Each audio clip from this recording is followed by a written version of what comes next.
Friends, welcome to my channel. आज हम लोग हिस्ट्री के सीरीज को आगे बढ़ाते हैं और देखते हैं मगध साम्राज्य। मगध साम्राज्य ये सभी परीक्षाओं में यहाँ से प्रश्न पूछा जाता है। तो चलिए देखते हैं कि इसमें कौन कौन से इम्पोर्टेंट प्रश्न हैं और कौन कौन से प्रश्न का शॉर्ट नोट्स तैयार किया जा सकता है। चलिए देखते हैं। 6ठी शताब्दी ईस्वी पूर्व के आगे भारत का राजनीतिक इतिहास महाजनपदों के बीच प्रभुत्व स्थापित करने के लिए संघर्ष का इतिहास है। मगध राज्य सबसे शक्तिशाली बन गया और साम्राज्य स्थापित करने में सफल हुआ, ये भी देखिएगा। अब इसमें हम लोग देखते हैं अथर्ववेद में मगध का सर्वप्रथम उल्लेख मिलता है। आप यहाँ पर एक शॉर्ट नोट्स बनाइएगा कि सर्वप्रथम मगध साम्राज्य का उल्लेख कहाँ मिलता है, तो अथर्ववेद में मिलता है। महाकाव्यों के अनुसार बृहद्रथ ने मगध राज्य की स्थापना की थी। महाकाव्यों के अनुसार मगध राज्य का स्थापना किसने किया था? बृहद्रथ ने किया था।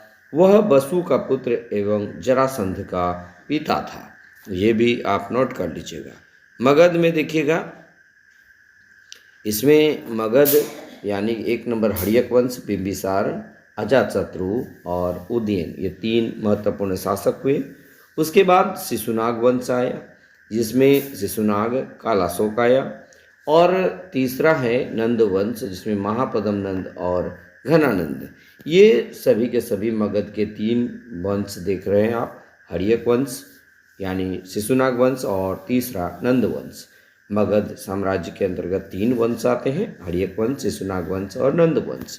चलिए हम लोग बात कर लेते हैं हड़यक वंश का।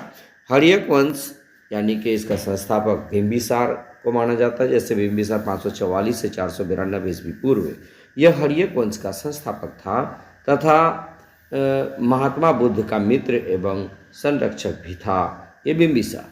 उसके बाद राजगिरी उसकी राजधानी थी, यानी राजगिरी कहिए या गिरिब्रिज कहिए, उसकी राजधानी थी। बिंबिसार को सैनिक यानी सेना रखने वाला भी कहा जाता था। उसने विजय एवं विस्तार की नीति शुरू की थी। किसने? तो ये बिंबिसार ने। बिंबिसार ने वैवाहिक संबंधों से अपनी स्थिति मजबूत की थी। उसने 3 विवाह किए थे। अगर पूछा जाए बिंबिसार जो है अपनी स्थिति मजबूत कैसे किया था, तो वैवाहिक संबंध से उसने ये मजबूत की थी अपनी स्थिति को। और उसने 3 विवाह किया था, ये देख लेते हैं। प्रथम पत्नी जो है कौन थी? महाकौशला। ये कौशला देवी ये कौशल राज की पुत्री एवं प्रसेनजीत की बहन थी।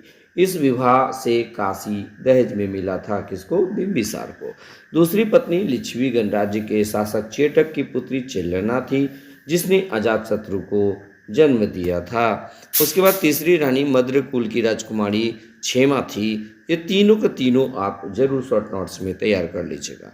इन विवाहों के फलस्वरूप मगध पश्चिम एवं उत्तर की ओर फैला। बिंबिसार ने अंग के शासक ब्रह्मदत्त की हत्या करके उसे मगध में मिला लिया था।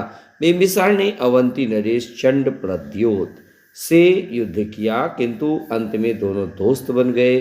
जब प्रद्योत को पीलिया रोग हुआ तो बिंबिसार ने अपने राजवैद्य जीवक को उज्जैन भेजा था। ये बहुत इंपॉर्टेंट, ये पूछा गया था कि चंड प्रद्योत कहाँ का शासक था, तो ये अवंती का शासक था। ये CDPO में पूछा गया था दोस्तों। उसके बाद चलिए देखिएगा अजातशत्रु आते हैं। अजातशत्रु अपने पिता बिंबिसार की हत्या करके शासक बना था और उसे कुनिक कहा जाता था, यानी कि अजातशत्रु का उपनाम कुनिक था और ये पितृहंता था, इसलिए यानी कि पिता की हत्या करके ही ये अपना राजा बना था। उसने कौशल एवं वैशाली को पराजित कर मगध में मिला लिया था। यानी अजातशत्रु जो है किस किस को पराजित किया? कौशल और वैशाली को। वैशाली के युद्ध में अजातशत्रु ने महाशिलाकंटक एवं रथमूसल जैसे हथियारों का प्रयोग किया था। कौन ऐसा प्रयोग किया था? अजातशत्रु। महाशिलाकंटक और रथमूसल जैसे हथियारों का प्रयोग किया था। उसका मंत्री वरस्कर काफ़ी सहायक सिद्ध हुआ था। अवंती के खतरे का सामना करने के लिए जो है अजातशत्रु ने राजगीर की किलेबंदी करवाई थी। प्रथम बौद्ध संगीति का आयोजन अजातशत्रु के काल में ही आयोजित किया गया था राजगिरी में। उसके बाद अगला शासक हम लोग देखते हैं उदयन।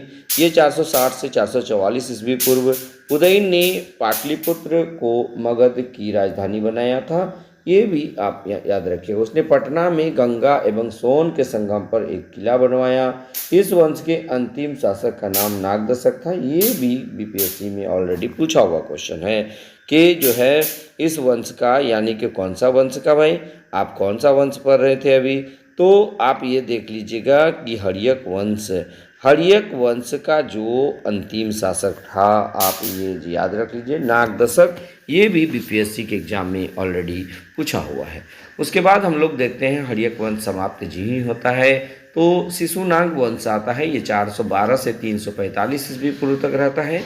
शिशुनाग यानी 412 से 394 ईस्वी पूर्व तक रहता है। शिशुनाग जो नागदशक का अमात्य था ने नागदशक को अपदस्थ कर शिशुनाग वंश की स्थापना की थी। उसने वैशाली को मगध की राजधानी बनाया था। किसको राजधानी बनाया? वैशाली को। उसके बाद शिशुनाग ने अवंती को मगध साम्राज्य में मिला लिया था। यानी अवंती को मगध साम्राज्य में मिलाने का काम किसने किया था? शिशुनाग ने किया था। उसके बाद आता है कालाशोक, ये 394 से 366 ईस्वी पूर्व। इसने पाटलिपुत्र को पुनः मगध की राजधानी बनाया था कालाशोक ने। और द्वितीय बौद्ध संगीति कालाशोक के काल में ही पाटलिपुत्र में आयोजित की गई थी। नंदीवर्धन इस वंश का अंतिम शासक था। यानी कि देखिएगा शिशुनाग वंश का अंतिम शासक का नाम नंदीवर्धन था। उसके बाद आ जाता है नंद वंश, ये 344 से 322 ईस्वी पूर्व। महापद्म नंद ये नंद वंश का संस्थापक था। इसने कलिंग को मगध में मिलाया। विजय स्मारक के रूप में वह कलिंग से जीन की मूर्ति उठा लाया था। कौन? महापद्म नंद। उसने अपने को एक राट कहा था। एक राट की उपाधि धारण करने वाले शासक का क्या नाम है दोस्तों? ये है महापद्म नंद। उसके बाद देखिए घनानंद, यह इस वंश का अंतिम शासक था। यानी शिशुनाग वंश का अंतिम शासक घनानंद था। यह सिकंदर का समकालीन था। ये बहुत इंपॉर्टेंट है। उसके बाद देखिएगा कि चाणक्य ने चंद्रगुप्त मौर्य के साथ मिलकर घनानंद को पराजित किया और मौर्य वंश की स्थापना की थी। तो ये आप अति महत्वपूर्ण आप जरूर याद रख लीजिएगा कि घनानंद को पराजित करके जो है चंद्रगुप्त मौर्य ने मौर्य वंश की स्थापना की थी।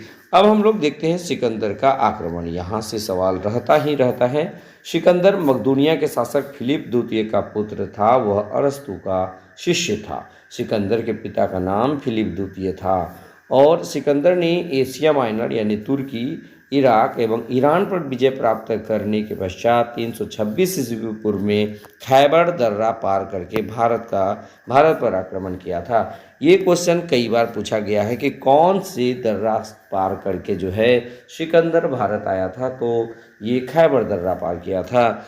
उसके बाद तक्षशिला में शासक आम्भी ने सिकंदर के सामने घुटने टेक दिए थे। यानी तक्षशिला के शासक आम्भी ये सिकंदर के सामने घुटने टेक दिए थे।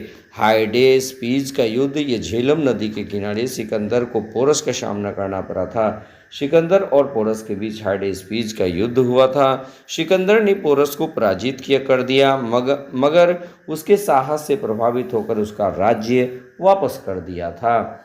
ये तथा पोरस सिकंदर का सहयोगी बन गया था। ये भी आप याद रख लीजिएगा। उसके बाद सिकंदर की सेना ने ब्यास नदी से आगे बढ़ने से इनकार कर दिया। कई बार परीक्षा में छपा है कि सिकंदर की सेना ने कौन सी नदी पार करने से इनकार कर दिया था, तो ब्यास नदी। और ब्यास नदी का पुराना नाम बिपाशा है। उसके बाद वह भारत में लगभग 19 महीने तक रहा था, 326 से 325 ईस्वी पूर्व तक। उसके बाद 323 ईस्वी पूर्व बेबीलोन में सिकंदर की मृत्यु हो गई थी। 323 ईस्वी में बेबीलोन में सिकंदर की मृत्यु हुई। सिकंदर की मृत्यु कहाँ हुई? ये कई बार आप सेट में भी देखते होंगे। उसके बाद ये बेबीलोन में हुई थी। सिकंदर ने पश्चिम भारत में कुछ यूनानी उपनिवेश स्थापित किए, जैसे काबुल में सिकंदरिया, आधुनिक बेलग्राम, झेलम के तट पर बुके फॉल जहाँ सिकंदर के घोड़े की मृत्यु हुई थी, एवं निकाया जहाँ पोरस के साथ युद्ध हुआ था। एरियन ये कौन थे? यूनानी इतिहासकार। उसके बाद नियाटकस ये सिकंदर का जल सेनापति था। उसके बाद सेल्यूकस ये सिकंदर का सेनापति था। और सिकंदर ने नियाकर्स के नेतृत्व में सिंधु नदी के मुहाने से फरात नदी के मुहाने तक समुद्र तट का पता लगाने के लिए भेजा था। यानी सिकंदर ने नियाकर्स के नेतृत्व में सिंधु नदी के मुहाने से फरात नदी के मुहाने तक समुद्र तट का पता लगाने के लिए भेजा था। सिकंदर किसको भेजा था? नियाकर्स को भेजा था। तो ये जो है मगध साम्राज्य हम आज पूरा कंप्लीट कर दिए।